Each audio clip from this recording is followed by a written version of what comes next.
We are here to share how and what PwC New Zealand is doing to embark on their own journey of allyship.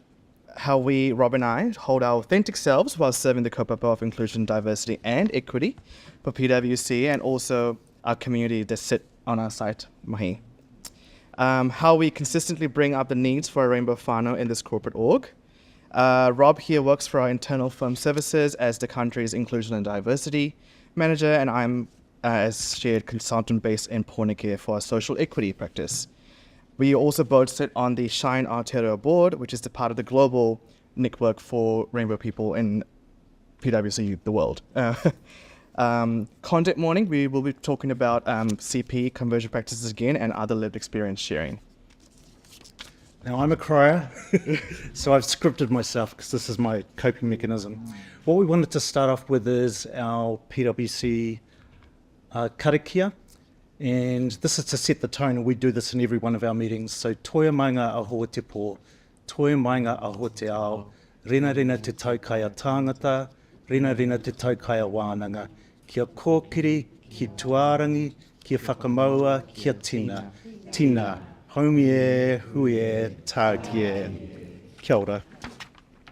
So both Shawn and I bring unique experiences to the table in the workplace, very different ones, but we acknowledge those parts of our lives where intersectionality plays a really important role with both of our worldviews, and these worldviews guide us through how we go about our mahi and ensure that we always bring our true authentic selves to the table, which are different voices.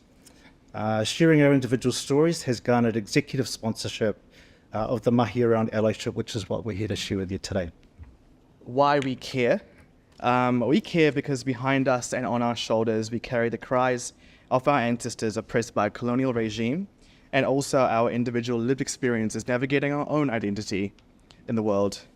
We do this so that no little Shawns or Robs have to endure what we endured, and to balance the equity of holistic access to work at a place like PwC, while bringing their most authentic and real selves to the mahi we take on.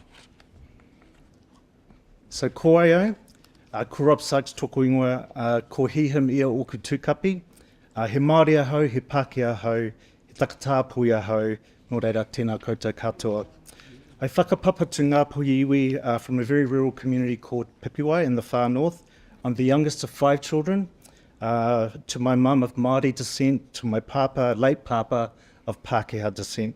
I grew up in the church, which was right next door to our marae, which is Tauhinari, which you can see in the picture there.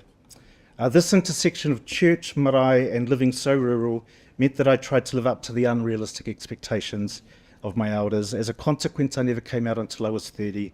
When I first came out, I went through conversion practices through the church because all I could see was my world tumbling down around me, especially the potential of losing access to my 2 children, who at the time were only 6 and 4. And that lasting damage, as you can tell, has caused lasting damage even until today. And it's a dangerous practice with so many negative consequences. And I'm really grateful for my friend who was able to be part of that mahi with PwC. I'm proud to have been invited to share my oral submission to the Select Committee around the Parliamentary Select Committee around the prohibition of conversion practices in Aotearoa, and Dr. Kirekire, who was here and spoke earlier this morning, was one of the ministers who I presented to. And she asked me one question and made one comment which had a profound difference on my life, where I felt that I always had a choice, that I made the decision to go through conversion practices, when in fact I feared losing my world, my whānau, my kids. All of these dimensions and experiences combined are my intersectional worldview, which I always try to bring to my mahi every day, and it's how I approach things. And what it reminds me to do in particular is to always make sure that I try to understand others' worldviews, what intersectional circumstances, experiences or pressures they might be under, or might be in play for them, that I might be able to help them work through. And you've already been introduced to Shawn, but Shawn's going to share some more photos. I'll keep it very short because I've heard enough about me. There's little Shawn. That's what I do every day. I left a career in architecture to take up advocacy because for that person there. That's my beautiful partner, Daniel will be visiting my homeland. It's a cheeky plug to my podcast because I love storytelling. This is with my Armenian friend Dai and my friend Jacinta up there, and my culture of Sri Lanka, which is represented in that lotus there. I'm a non-binary person of color, an immigrant from Sri Lanka, neurodiverse, a lover of musical theater, a survivor of conversion practices, a crier. I speak with a funny blended accent that is very temperamental, and my name is Shawn. As Shawn mentioned before, I'm the Inclusion and Diversity Manager at PwC, and what I see my role as is enabling our organisation to be able to help our people to create an inclusive culture where everyone can bring their whole selves to work and whatever that means for them without fear of discrimination. And as Shawn also mentioned, I'm part of the Shine Committee along with Shawn, and we also head up our Asia Pacific chapter of the Shine Committee. And our mandate as a rōpū is to make sure that the voices of rainbow kaimahi are not only heard but that they're valued. And creating active allyship, which is part of the work that we're doing at the moment in the workplace, is something that needs to be co-created with your people. Our people need to hear their voices in whatever program or solution you come up with. And this has to be an important part of our journey so far with our allyship mahi. Before we get into the allyship mahi, I'd like to cover two other kaupapa that we took on in the last year. The first of it is the blossoming artwork right there, which was a initiative that PwC took on to permanently have installations across the motu in all 5 of our tari to represent the commitment to diversity inclusion for our rainbow communities. I was very fortunate to be a collaborative artist on this with an artist called Shannon Novak. That's me launching it in Ototahi up there, up top right. So in short, the blossoming is a collaborative work that acknowledges and creates and celebrates rainbow communities, highlighting those most in need within these communities, including BIPOC, trans, and intersex communities. BIPOC whānau within the rainbow community, such as myself, tend to have additional barriers that tread through, but we can emerge equitably as beautiful as our non-BIPOC rainbow whānau. This work takes cue from the lotus flower that can emerge with vibrant colors from murky depths, just as rainbow communities can emerge with great strength and beauty from a world that tends to hold them back. Could I just say that these installations are year-round, so they're permanent installations. One of the things that organisations can do to show up for allyship for rainbow kaimahi is to speak up on important issues. And you'll see here that there's a quote which is from the submission to Parliament in favour of the prohibition of conversion practices, which was endorsed by our executive team and our board. And it was probably one of the most affirming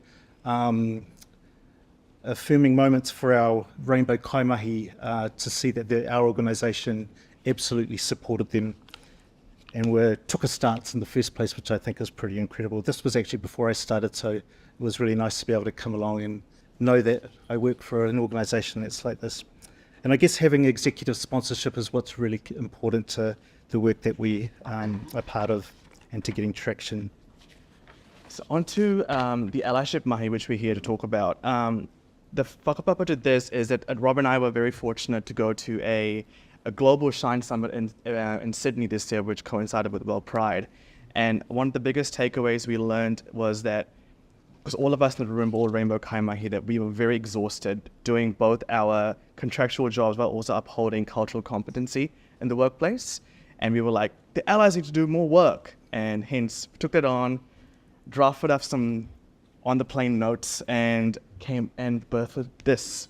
So we knew we had the resilience as the Shine Committee and the drive to spread and head this initiative for PwC Global and set the corporate landscape standard on rainbow allyship. So as we mentioned before, it's really important to have the voice of kaimahi come through your mahi.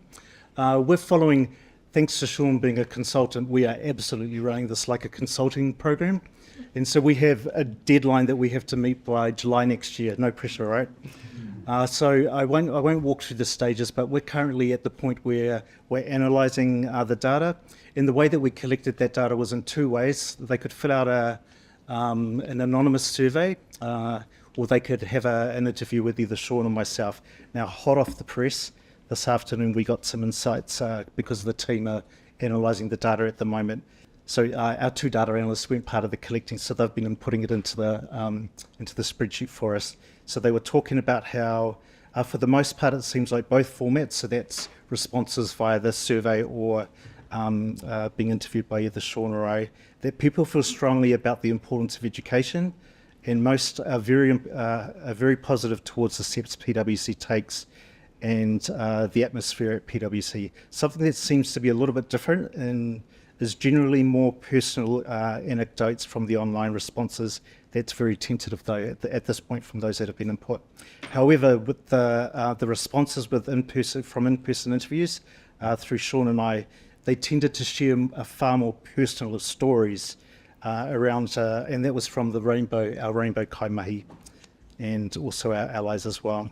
We ended our engagement phase actually this week, and we've been very fortunate to hear from more allies than rainbow people sharing what they need to equip their kite to be the best ally they can as soon as they walk through the elevator doors at our mahi.